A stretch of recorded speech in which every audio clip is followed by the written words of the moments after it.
Hello everyone, this is Shashank Bukul and welcome you to high human.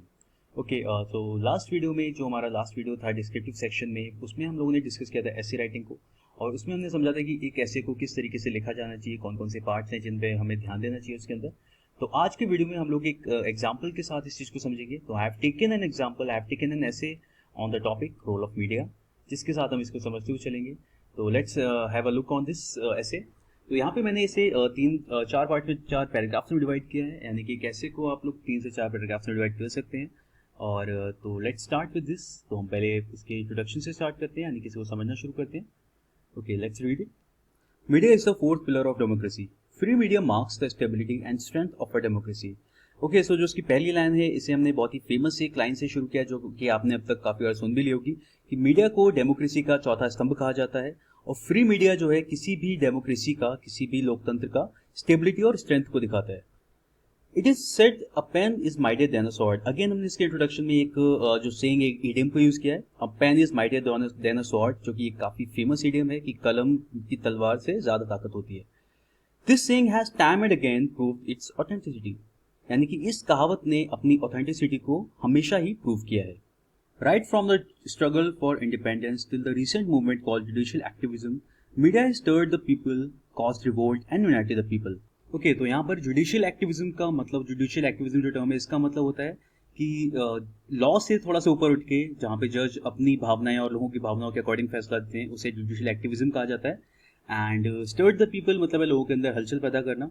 तो ये कहा गया है कि कलम की ताकत ने हमेशा ही, यानी कि स्वतंत्रता संग्राम से लेके आजकल के जो जुडिशियल एक्टिविज्म है, उस पूरे ही टाइम में लोगों के अंदर हलचल पैदा की है, रिवोल्ट हुए हैं जिसकी वजह से, यानी कि विद्रोह हुए हैं, और लोग साथ भी आए हैं, यानी इसने हमेशा लोगों को यूनाइट भी किया है। Freedom strugglers conveyed their thoughts and ideas through local newspapers and compel the people to think, rise and revolt. तो जो हमारे स्वतंत्रता सेनानी थे, उन्होंने अपने जो आइडियाज थे वो लोकल न्यूज़पेपर के थ्रू, यानी कि अपने जो विचार थे वो लोगों तक पहुंचाए थे। यानी कि इसमें मीडिया की ताकत को बताया जा रहा है, जिससे कि उनके विचार काफी सारे लोगों तक पहुंचे थे, और जिसकी वजह से लोगों ने लोग एक साथ यूनाइट हुए थे और रिवोल्ट भी किया था, यानी कि सरकार, यानी कि अंग्रेजों के अगेंस्ट बेसिकली सब लोग साथ में आवाज उठाई थी। Today also it is media only which forces us to think, rise and demand. और आज के टाइम पे भी बहुत सारे ऐसे मुद्दे होते हैं जो मीडिया की मदद से ही हमें पता चल पाते हैं, और जिनके साथ में हम सब लोग यूनाइट करते हैं इन टॉपिक्स के ऊपर या किसी भी चीज़ के ऊपर, और हम साथ में आके एक अगर जस्टिस डिमांड करना है तो डिमांड कर पाते हैं। Okay, let's move ahead. We have seen an active judiciary overruling their previous judgments and convicting some high profile accused. तो हमने यहाँ पे इस तरीके की चीज़ें भी देखी हैं जहाँ जुडिशरी ने या जजेस ने अपने पहले लिए हुए किसी फैसले को बदला है, या फिर कन्विक्ट किया है हाई प्रोफाइल अक्यूज को भी, यानी कोई हाई प्रोफाइल पर्सन है उसको भी अक्यूज किया है, उसके खिलाफ भी चार्जेस साबित किए गए हैं। This was result of public movements, यानी कि जहाँ पे कोई लोग अपनी ताकत से बच सकते थे तो उन्हें भी जो है मुजरिम साबित किया गया है, और ये सब हो पाया, it was result of public movements. और ये पब्लिक मूवमेंट्स किस चीज़ की वजह से? मीडिया की वजह से थे। Media played a very important role in bringing this positive change in our judicial system. No doubt, electronic media gives us the latest updated information. The addiction of print media hasn't faded away. तो यहाँ पे हमने बात की कि media की वजह से ही इतने बड़े और पॉजिटिव बदलाव आ पाए हैं हमारे जुडिशियल सिस्टम में भी, और समाज में भी हमने काफ़ी सारे बदलाव देखे हैं। और इसमें आगे बोला गया कि कोई डाउट नहीं है कि इलेक्ट्रॉनिक मीडिया जितना इंपॉर्टेंट है और जो लेटेस्ट हमें न्यूज़ ला के देता है, उसी के साथ साथ जो प्रिंट मीडिया, यानी कि जो हमारा पहले न्यूज़पेपर और ये सब कुछ इसके अंदर आता था, उसकी वैल्यू भी अभी भी कम नहीं हुई है। और अभी भी लोग काफ़ी ज़्यादा एडिक्टेड हैं न्यूज़पेपर के, यानी कि लोग अभी भी इलेक्ट्रॉनिक मीडिया के आने के बाद भी लोग अभी भी न्यूज़पेपर पढ़ना पसंद करते हैं। ओके, तो पहले पैराग्राफ में हम लोगों ने समझाया था कि मीडिया किस तरीके से काम करता है, उसका रोल क्या है, और किस तरीके से पुराने समय से, यानी कि आज़ादी से लेके अब तक सारी चीज़ें में उसने हेल्प किया है। और सेकंड पैराग्राफ में भी हम लोगों ने देखा कि किस तरीके से पॉजिटिव इम्पैक्ट जो है और वो जो मीडिया का हमारी सोसाइटी में पड़ा है, और किस तरीके से सारे लोगों को यूनाइट किया है, और क्या पॉजिटिव इम्पैक्ट इसके जुडिशियल सिस्टम पर भी पड़े हैं। अब नेक्स्ट पैराग्राफ में हम लोग इसके बारे में बात करते हैं, पॉजिटिव और नेगेटिव इम्पैक्ट की भी साथ में। तो यहाँ से स्टार्ट करते हैं। Media has both positive and negative impact on the society, यानी कि मीडिया के हमारे समाज पर अच्छे और बुरे दोनों ही तरीके के प्रभाव पड़ते हैं। The mushrooming news channel in their attempt to be the best bring us the latest information from every corner of the world. Mushrooming का मतलब है तेजी से बढ़ते हुए, तो तेजी से बढ़ते हुए जो चैनल है, यानी कि इतने सारे चैनल्स हो गए हैं, ये इस नंबर 1 बनने की अटेम्प्ट में, यानी कि हमेशा सबसे आगे रहने के, सबसे बेस्ट बनने के जिद में, उसकी रेस में हमारे पास दुनिया की सबसे लेटेस्ट इन्फॉर्मेशन लेके आते हैं। The line of control seems to be perishing with the intrusion into our private lives.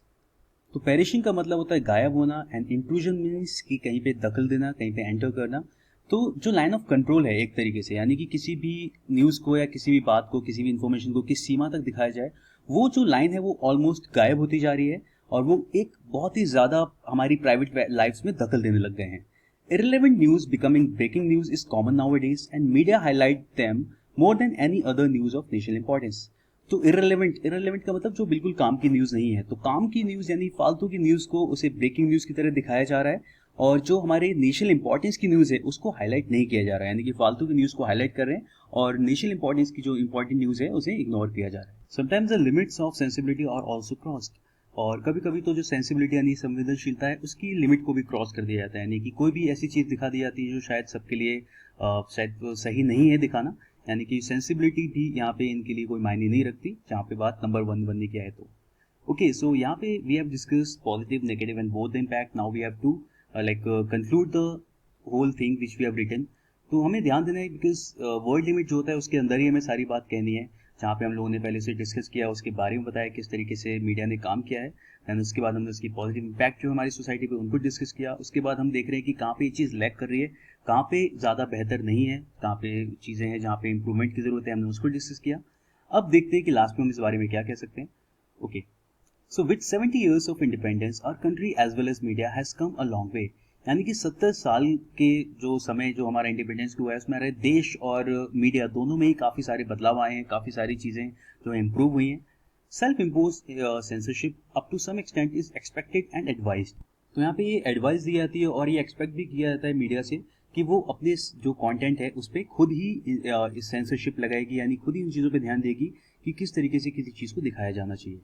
TRP and competition should be irrelevant issues for this strong pillar of a mature democracy of the world। Okay, तो last में हमने बोला है कि TRP और competition जैसी जो irrelevant issues हैं ये मैच्योर डेमोक्रेसी के लिए ज़्यादा मायने नहीं रखनी चाहिए, यानी कि हमारी जो मीडिया है और जो इस मीडिया हमारी डेमोक्रेसी का फोर्थ पिलर है उसके लिए इतनी छोटे इश्यूज ज़्यादा मायने नहीं रखनी चाहिए, ताकि हम अपनी डेमोक्रेसी को स्ट्रॉन्ग करें और अपनी कंट्री को स्ट्रॉन्ग कर सकें।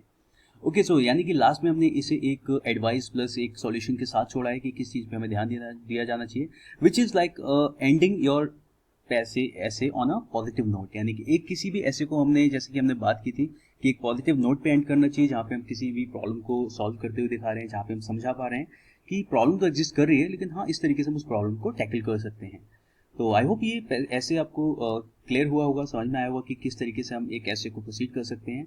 और जैसे कि हम लोगों ने कोटेशन का यूज इसको समझा और किस तरीके से एक ऐसे को ट्रांजिशन होना चाहिए पैराग्राफ्स के बीच में, कौन सी बात कही जानी चाहिए, देन हम किस नोट पे एंड कर सकते हैं उसे, वो सारी चीज़ हमने यहाँ पे डिस्कस की। और नेक्स्ट वीडियो में मैं एक और ऐसे के साथ आपसे मिलूंगा। तो चलिए अभी नेक्स्ट आगे बढ़ते हैं। ऐसे से रिलेटेड ही आज जो हमारा नेक्स्ट सेगमेंट है वो हमने ऐसे से रिलेटेड ही रखा है, यानी कि आपकी राइटिंग को इम्प्रूव करने के रिलेटेड ही। तो जहाँ पे हम वोकैबुलरी पढ़ते थे उसी में हम लोग इस चीज़ को देखेंगे। तो देखिए, जब भी हम किसी भी राइटिंग को कर रहे होते हैं तो कई बार हम लास्ट में बोल रहे होते हैं in conclusion we can say that, तो उसकी जगह पे we can use these words, these expressions. तो हम इन एक्सप्रेशंस को देखते हैं और जो कि आपकी राइटिंग को बहुत ही ज़्यादा अच्छा बनाएंगे ऑफ कोर्स। तो in conclusion can be replaced with to sum up, on a final note, to wrap it all up, all things considered, overall it may be said, and taking everything into account. यानी कि इन सारे expression से आप अपनी बात को add कर सकते हो और इन कंक्लूजन की जगह इन एक्सप्रेशंस को भी यूज़ कर सकते हो, जो कि आपको देखने में काफ़ी अच्छा लगेगा, जो कि एक अलग एक थोड़ा फ्रेश लुक देगा आपकी राइटिंग को। और एक और इसके साथ हम नेक्स्ट देखते हैं इन अदर वर्ड्स, यानी दूसरे शब्दों में इसे ऐसे कहा जा सकता है। ये भी बहुत ही कॉमन तरीका है लिखते समय। कई बार हमारे दिमाग में वाला आइडिया आता है कि हमने कोई बात कही है उसके बाद हम बोले इसे दूसरे शब्दों में ऐसे भी कहा जा सकता है। तो इन अदर वर्ड्स को हम लोग रिप्लेस कर सकते हैं इन 6 पॉइंट से। Put differently, otherwise speaking, from another angle, to put it another way, put the matter another way, put in another context। तो इससे आप इस चीज़ को रिप्लेस कर सकते हो, जो कि अगेन एक बहुत ही फ्रेश स्टार्ट देगा आपके राइटिंग को। तो इसको आप एक्टिवली यूज़ कर सकते हो। और तो आई विल से कि किसी भी टॉपिक को आप सिलेक्ट करो और उस पर एक ऐसे लिख के देखो, एंड बहुत ही ज़्यादा बेहतर रहेगा अगर आप खुद लिखोगे और आपको खुद पता चलेगा कि आप कितना बेहतर लिख पा रहे हो। तो और एक एक ऐसे के साथ, यानी कि अपने हर एक ऐसे जो आप लिखोगे उसमें आप अपने अंदर इम्प्रूवमेंट देखोगे और आप देखोगे कि आपके पास नए आइडियाज़ खुद ही आ रहे हैं कि किस तरीके से आप किसी चीज़ को और बेहतर लिख सकते हो। ओके, तो इसी के साथ हम नेक्स्ट सेक्शन की तरफ बढ़ते हैं, which is high human tip. Okay, तो आज का जो हमारा रूल है वो है cope is not followed by up, यानी कि कोप के साथ में कभी भी अप नहीं लगता। You have to learn to cope up with stress. ये सेंटेंस गलत है, यहाँ पे कोप के साथ हम अप नहीं लगाएंगे। इस पे बहुत ही ज़्यादा कॉमनली मिस्टेक करते हैं लोग और इस पे क्वेश्चंस भी बहुत बार पूछा जाता है। एंड ये हमारी जो लैंग्वेज है इसमें मैंने देखा है कि काफ़ी लोगों का पार्ट बन चुका है, यानी कि जब भी लोग कोप बोलते हैं उसके साथ अप ज़रूर यूज़ करते हैं। तो गाइज इसके साथ में अप नहीं लगाना, you just have to say you have to learn to cope with stress, यानी कि this is the correct sentence, you have to learn to cope with stress. तो cope is not followed by up, you have to remember that. और इस पे questions मिलने के chances काफ़ी ज़्यादा होते हैं। एंड अगर नहीं भी हो तो भी अगर आपको खुद बोलना है ये चीज़ तो याद रखिएगा इसे कि you have to just use cope not up. Okay, तो you have to learn cope with stress. Okay, तो आई होप आज का सेक्शन सबको समझ और पसंद आया होगा। एंड तो इससे पहले मैंने एक वीडियो जो एटोरियल पे था आप उसको भी देख सकते हैं, और नेक्स्ट इसके साथ में एटोरियल और भी आगे लाता रहूँगा। एंड इसके साथ हम लोग नेक्स्ट वीडियो जो कि है मैं ऐसे की एक आध एग्जाम्पल और आपके सामने लेके आऊँगा जिसे आप देखिएगा और जिसके साथ हम ऐसे राइटिंग को और अच्छे से सीख सकते हैं। चलिए फिर मिलते हैं हम लोग नेक्स्ट वीडियो में। Till then stay fit and stay high on thoughts. Thank you guys.